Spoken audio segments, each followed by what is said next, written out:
Maraming nagtatanong sa akin kung nasaan na ba raw ako, kung nakalis na ba ako, kung nasa pulan na ba ako. Sagutin natin ang mga katanungan ng ating mga viewers or subscribers.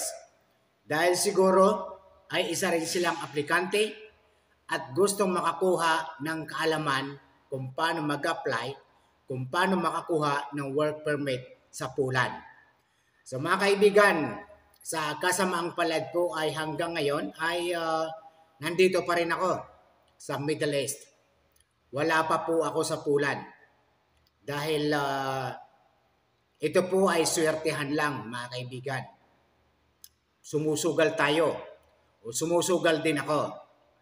Ang masama nito mga kaibigan ay yung gastos natin, yung pinaghirapan natin, binayad natin sa ating working permit, pero hanggang ngayon ay patuloy pa rin tayo naghihintay. Baka swertehin na makalis tayo o lumabas yung bagong working permit natin. Dahil alam niyo mga kaibigan, masakit sa ating mga OFWs na magbitaw ng malaking pera o malaking halaga galing sa ating bulsa at pinaghirapan natin. Sasagutin ko na mga kaibigan ang katanungan ng ibang mga viewers, ng mga Pilipino, ng mga OFW rin or nasa Pinas. Dahil ako po ay matagal na ako nag-apply since 2022. Hanggang ngayon ay hindi pa rin po ako nakakalis dahil ito po ay swertihan. Baka hindi para sa akin ang mapunta sa pulan o makapagtrabaho sa pulan. So pinaubay ako na lang, pinasa Diyos ko na lang. Kahit malaki ang nabitawang kong kwarta or pira, ay si God na lang ang bahala. Hanggang ngayon po ay hinihintay ko pa rin ang aking working permit na maipadala sa akin. Dahil noong 2003 ay inabutan po ako ng expiration o nag-expired ang aking working permit na hindi pa nabubunot or hindi pa na-draw dito sa Pulan Embassy sa Riyadh, Saudi Arabia. So yan po ang dahilan kung bakit hindi pa rin ako nawawala ng pag-asa. Kasi kung para sa akin ay makakalis ako. Kung hindi para sa akin, hanggang pangarap lamang. So mahirap mga kaibigan, sumugal talaga. Dahil ang working permit po natin ay 3 months before the expiration ay kailangan na po kayong mag-renew ng panibagong working permit. Dahil ito po ay kung naka-file kayo sa consulate, yung tinatawag na BFS, ay tatanggalin na po o i-remove ng consulate sa kanilang file ang inyong name. Dahil kailangan nyo po mag-renew ng inyong working permit before 3 months. 3 months before expiration of your working permit, kailangan nyo po mag-renew. Ito po ay nagkakahalaga ng 320 euro. So, depende po yan sa taon. O tumataas po yan dahil sa currency ay tumataas. So, tataas din po ang babayaran niyo sa renewal. Ang working permit po ay 6 months, yung seasonal, 1 year, 2 years, or may 3 years din po mga kaibigan ang working permit sa pulan. Bakit hindi kayo mag-apply sa pulan? Dahil ito po ay long-term application, swertihan. Kahit matanggap nyo po ang inyong working permit, ay kailangan nyo pa po mag-apply ng iyong tinatawag na application for national working visa. Hindi kagaya sa ibang Europe, parte ng Europe, kagaya na Hungary, ay wala po silang draw system o electronic draw system. Pero sa pulan po ay may electronic draw. Parang luto po yan. Dine-draw, binubunot. Pag nabunot ka po ay swerte mo. So yan po ang dahilan kung bakit sa ating mga OFW ay huwag na po kayo mag-apply sa pulan kung yun po ang plano niyo dahil ito po ay long term. At isa pa, dapat may bubunutin kayo. May trabaho kayo. Kung wala po kayong trabaho ay mahirap. Saan kayo kukuha ng bubunutin nyo o panggastos nyo dahil ito po ay pera talaga. Yan po ang advice ko sa mga OFWs or mga kasama kong Pilipino na gusto mag-apply o mag-try sa pulan ay huwag na po dahil sayang po ang inyong gastos o sayang din po yung oras dahil ito po ay long-term processing. Kahit hawak nyo na po yung working permit nyo, ay ito po ay kailangan po ma-draw. Ang draw po dito sa Saudi ay every Friday, 11 a.m. till 1 p.m. So, kailangan po yan maghintay. Kailangan gumastos. So, hanggang ngayon pa rin mga kaibigan ay naghintay pa rin ako.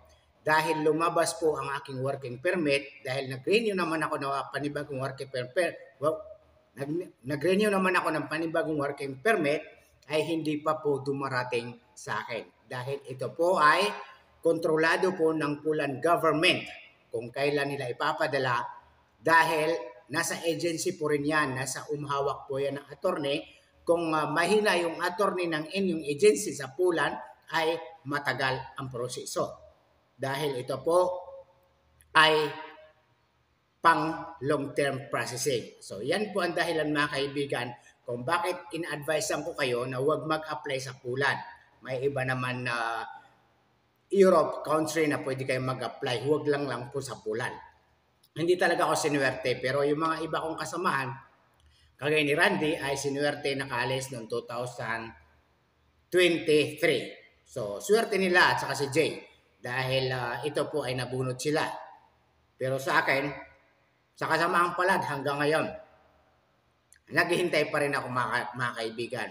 Sana ma-draw o mabunot ako o dumating na yung aking working permit dahil almost 2 years na mga kaibigan hanggang ngayon. Hindi ko pa rin natatanggap yung panibago kong working permit na galing Pulan government dahil ito po ay long-term processing. So kailangan natin maghintay mga kaibigan. Kaya na-advise ko sa mga kasama kong OFW o mga kapwa kong Pilipino na gusto mag-apply sa Pulan ay huwag nyo na pong ituloy. Marami naman pong ibang Europe country na pwede kayo mag-apply, huwag lang sa Pulan. Dahil ito ay mahirap maghintay sa wala. Kagaya ko rin mga kaibigan, halos mawalan na ako ng pag-asa. O mabunot ba ako, dumating ba yung aking working permit o hindi. So sayang yung gastos natin mga kaibigan. Sayang yung pinaghirapan natin. Kasi yung pera ay galing sa pawis natin. Pinaghirapan natin yan. Hindi basta-basta pinupulit yan sa abroad na ibibigay mo lang sa kanila. So kumikita ang mga agency sa atin. So itong hindi ko na babanggitin ng agency ko dahil may oras din na talagang ipopost ko sila. Hanggang ngayon ay nagtitimbi pa rin ako. Kumukuha lang ako ng buwilo na baka sakali ay mabunot o may padala yung aking working permit na mapaalis nila. Kung hanggang ganun lang ay kailangan natin na gumawa ng aksyon. Kahit makipag-ugnayan pa sila sa atin ay mahirap. Hindi kagaya dati ay nakikipag-ugnayan sila sa atin through WhatsApp. Every time na mag-message tayo sa kanila ay may kasagutan. Pero ngayon po ay through email na. Napakahirap makipag-communicate sa kanila. Bibihira lang din sila sumagot dahil parang umiiwas sila sa lahat ng tanong. Puro pangako, promises made to be broken. So napakahirap mga kaibigan. Sa mga kapwa kong Pilipino na mga nagtatrabaho, sa mga consultancy, mga agency, nagpapaalis, kahit saan man sa sulok ng mundo, huwag niyo na pong lukuhin ang kapwa niyong Pilipino. Sila Jenny, sila May, yan po. Ang ganda niyo kausap sa umpisa pero habang tumatagal ay nawawala kayo. Nakakalimutan niyo, pinagkakitaan niyo kami. Pero hanggang ngayon ay naghintay pa rin kami sa wala. So yan ang mahirap mga kaibigan sa ating mga Pilipino na sumusugal tayo dahil nangangarap tayo na makakuha ng panibagong trabaho na mas malaki iyong kikitain natin, yung sweldo natin. So babasahin ko lang muna mga kaibigan yung isang viewers ko na nag-comment sa akin sa aking video. Si Ima 6661. Sabi niya, Sir, may work permit na po ako. Ano po ang next step? February 15 pa po dumating pero until now dito pa rin po ako sa Pinas. Bago po ba dapat mag 3 months, dapat po nakaalis na po ako ng Pinas. So ito po mga kaibigan na maibibigyan ko po payo sa inyo. Pumunta po kayo sa inyong agency at makipag-ugnayan sila. Dapat po ay makapag-apply kayo ng application for National Working Visa. Ito po ay draw. Online po. So swertihan lang po.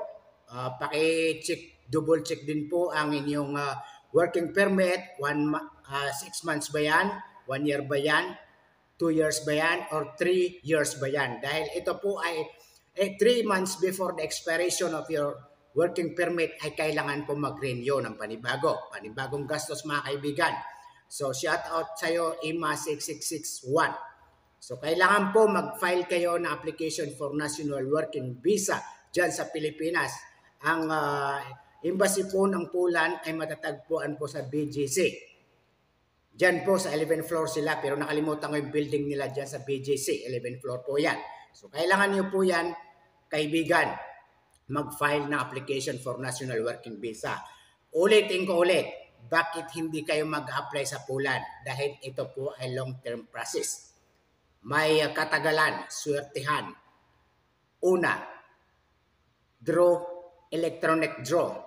Swertihan kung mabunod ka o hindi. Malaking gastos po yan. Huwag po kayong magtiwala sa mga kapwa natin mga Pilipino na nagtatrabaho sa mga ibang konsulta sa ibang agency, lalo na sa Middle East. Napakarami pong manluloko na kapwa natin mga Pilipino. Ang niloloko lang din nila ay kapwa nilang Pilipino. Pagkakakitaan nila, after all, bigla na lang mawawala, maglalaho na parang bula. So shout out sa inyo, sa mga kapwa ko mga Pilipino na manluloko na mga nagtatrabaho sa mga consultancy kuno. Pero pag nakuha nila ang pera ng kapwa nilang Pilipino ay biglang maglalaho, mahirap makipag-ugnayan sa atin. So ang dami kasi mga Pilipino na magaling salita. Pag nahawakan niya yung pera, nakuha na nila o nasa kanila na, ay bigla na lang nawawala. So huwag po natin gawin yan ang panlalamang o panluloko sa kapwa natin mga Pilipino. Dahil ito po ay pinaghirapan din nila po yan. Mahirap po kumita ng pera. So i-reveal ko po yung agency ko. Kung gusto niyo malaman, abangan niyo po ang aking next video dahil hanggang ngayon po ay naghintay ako. I-reveal ko po yan, sasabihin ko po yung agency ko dahil kailangan po nila malaman. Pero takot sila sa ganito mga video.